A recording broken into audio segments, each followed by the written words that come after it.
핵심정리 5주차 빈칸 넣기로 어떤 내용을 했는지 다시 한번 기억을 환기하겠습니다. 환기하기 전에 한 1분 정도만 7, 8월 달 날씨도 덥고 이제 공부하기가 되게 힘들 때예요.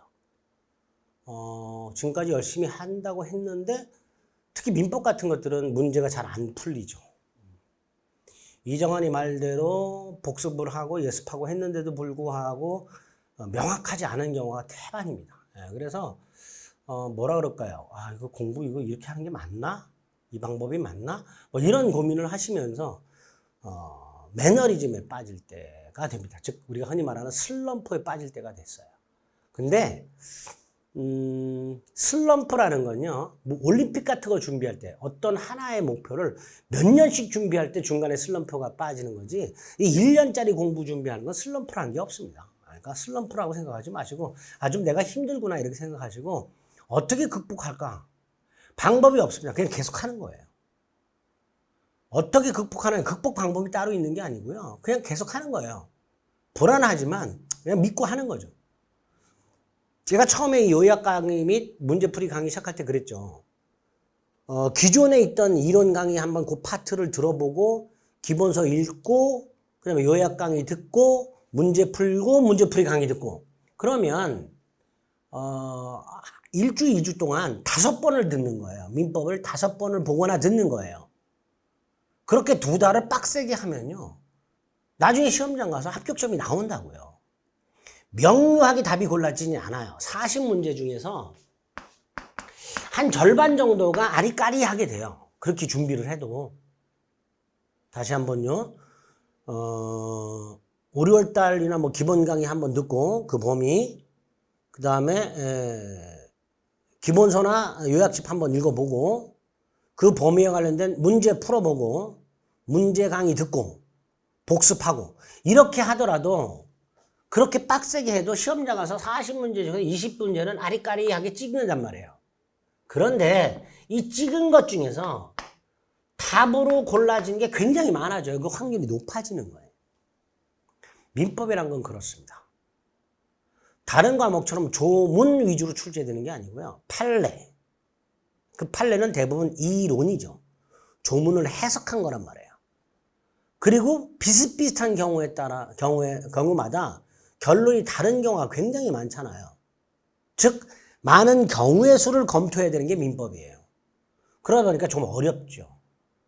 이건 것 같기도 하고 저건 것 같기도 하고 그렇게 좀 많이 혼란스러울 수가 있습니다. 근데 그거를 조금 더 명료하게 하는 과정이라 그랬고요. 전부 완벽하게 준비할 수는 없으니까 제가 수업 시간에 말씀드리는 거 그거. 예를 들어서 뭐 지상지역 전세권에서 지역권만 맞추자 이렇게 접근하자 그랬죠. 그런 마인드.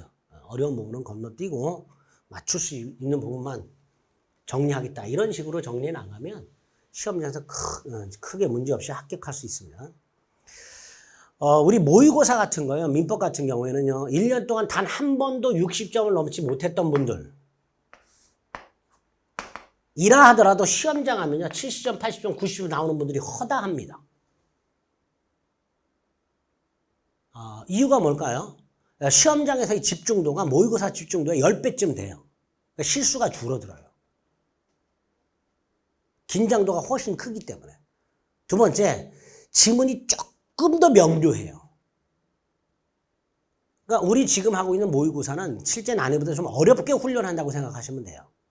그래서 한 번도 60점이 안 되는 분들도 시험장 가서 70점, 80점, 90점 나오는 분들이 허다하기 때문에 민법은 너무 걱정하지 마시고 지금까지 했던 대로 그렇게 준비를 마지막까지 해주시면 됩니다. 지치지 않는 마음, 꺾이지 않는 마음, 이게 제일 중요하죠? 그죠?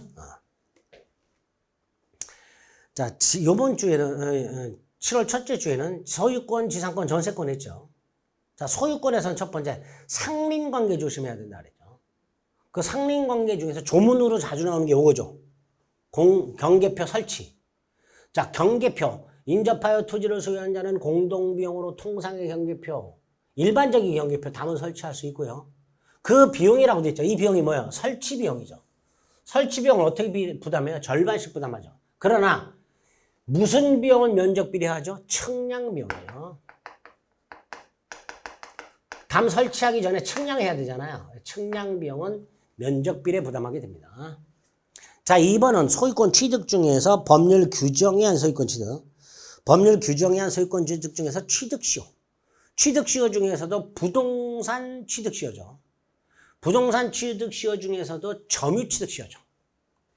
245조 1항 20년간 소유의 의사로 평온하고 공연하게 부동산을 점유한 자는 등기함으로써 소유권을 취득하죠. 이게 부동산 점유취득시효죠. 그래서 부동산 점유취득시효 완성된 사람은 바로 소유권을 취득하는 게 아니라 이전 등기 청구권이 생기죠. 그게 2번이고요. 3번 247조 전 2항 전 2조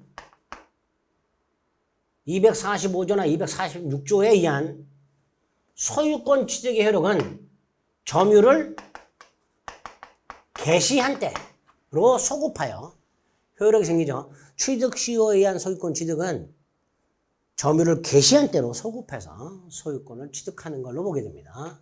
3번이죠.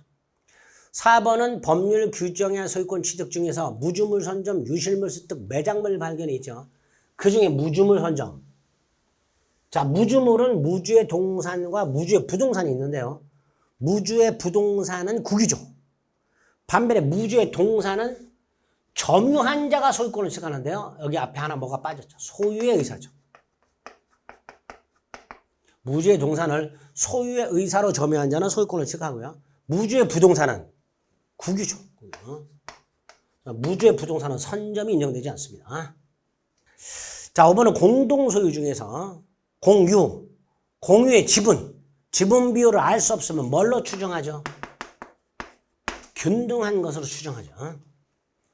그 다음에 6번 아주 중요하죠. 공유물 관리라고 돼 있죠. 공유물 관리에 관한 사항은 어떻게 결정하죠? 과반수로 결정하죠. 여기서 조심할 게 뭐예요? 공유자의 과반수가 아니죠. 공유자의 지분의 과반수죠. 지분의 과반수. 공유자의 과반수 그러면 큰일 납니다. 공유자의 지분의 과반수로 결정합니다. 따라서 이걸 응용하면 어떻게 된다 그랬어요?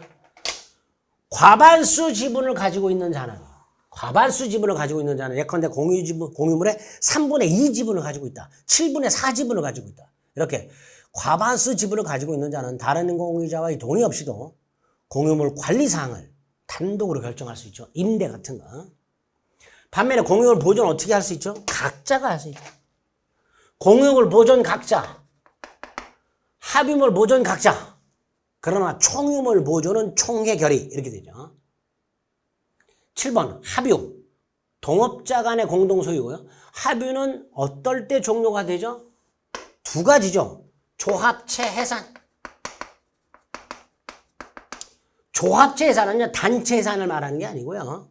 동업관계가 끝났다 이런 뜻입니다. 또 하나가 합유물의 양도. 이렇게 종료가 되고요. 합유가 종료되면 그때 분할할 수 있고요. 그러니까 합유가 존속하는 동안에는 합유물 분할 못하죠. 그 분할에 공유물 분할에 관한 규정을 적용합니다.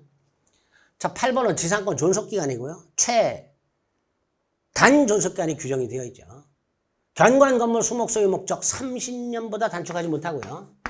30년보다 단축하면 30년으로 연장하죠. 9번 지류 연체를 이유로 하는 지상권 소멸 청구 2년 이상의 지료를 지급하지 아니한 때 2년 이상이죠. 2년. 임대차는 2기고요. 지상권은 2년 이상이죠. 자, 10번은 지역권의 특징 중에 하나가 뭐예요? 부종성, 수반성이 있죠. 그 중에 10번은 뭐예요? 지역권은 뭐에 부종하여 이전합니까? 요역지 소유권. 부종하여란 수반하여라 그랬고요. 여기서 함께라는 뜻이라 그랬습니다. 지역권은 요역지 소유권에 부종하여 이전하며 그 다음에 요역지 소유권 이외의 권리의 목적이 되죠. 요역지 소유권 이외의 권리의 목적이 된다라는 건 요역지의 지상권자, 요역지의 전세권자, 요역지의 임차인도 지역권을 취득하거나 설정할 수 있다 이런 뜻이죠. 다만 요역제 불법점이잖아. 요역제 명의신탁자는 안 된다 그랬고요. 그럼 11번은 위기죠.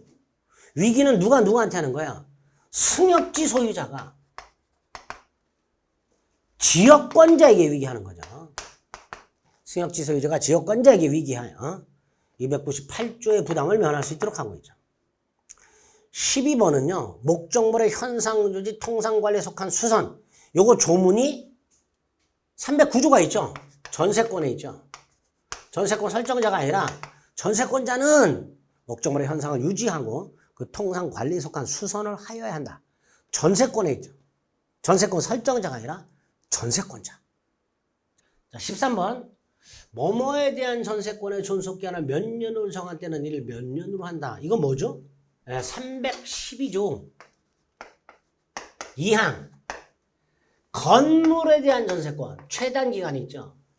1년으로 정하면 1년 미만으로 정하면 몇 년으로 본다? 1년으로 본다 이렇게 되죠. 건물에 대한 전세권의 존속기한을 1년 미만으로 정할 때는 1년으로 봅니다. 즉 토지 전세권과 건물 전세권 중에서 건물 전세권만 최단 기간을 만들어 놨죠. 14번은 313조 전세권 존속기한을 약정하지 않으면 각 당사자는 전세권 설정자 또는 전세권자는 언제든지 전세권 소멸을 통고할 수 있고요. 상대방이 통고를 받은 날로부터 6달이 경과하게 되면 전세권 소멸하는데 말소 등기 없이 소멸한다고 해석하죠. 뭐 이건 조문에 있는 건 아니지만 이렇게 해석을 하죠. 말소 등기 없이 전세권을 소멸한다. 그래서 소유권, 지상권, 지역권, 전세권과 관련해서 복습 차원에서 가로넣기를 살짝 봤습니다. 이 가로넣기는요. 좀 암기해야 될 것들이에요. 여러분들이 가로넣기를 암기할 필요는 없지만 전체적으로 그 내용을 좀 암기해야 될 것들을 주로 가로넣기로 여러분들 복습을 하고 있는 거니까 시간 날 때마다 가랑비에 옷 젖듯이 짬짬이 좀 봐주시면 실력 향상에 가랑비에 옷 젖듯이 많은 도움이 될 겁니다. 자, 처음에 말씀드렸듯이 지치지 마시고요. 이제 얼마 안 남았으니까 얼마 안 남은 동안 집 지었고 공부 손해놓으면 본인만 손해입니다. 그러니까 그냥 힘들더라도 아예 시험 끝나고 신나게 놀아야지 이런 생각으로 앞으로 남은 한 4달 정도 가까이 남았잖아요. 그죠? 그 기간 동안 최선을 다하겠다. 이렇게 자기 스스로 마음을 좀 다시 한번 다져주시기를 부탁드리겠습니다. 고생하셨습니다.